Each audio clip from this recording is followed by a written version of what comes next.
ശരി, വൈകിട്ടാണ്. By. By. കഴിഞ്ഞ എന്റെ സൊള്ളലി എടാ, ഓൾ എന്നെ നല്ലൊരു ഫ്രണ്ട് ആയിട്ടാണ് കാണുന്നത്. ഓ എങ്ങനെ അല്ല ഈനെ പറ്റി ഓളോട് സംസാരിച്ചിനിയോ?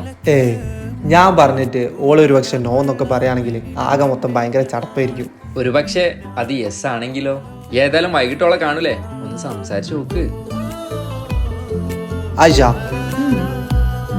എനിക്ക് എന്നോടൊരു കാര്യം പറയാനുണ്ട്.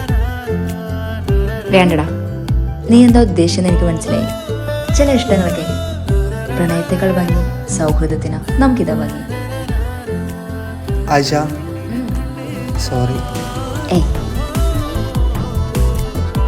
ആലപ്പുഴ മുല്ലക്കല് മുല്ലപ്പൂ മണമുള്ള പെണ്ണിനെ കണ്ടേ ഞാൻ.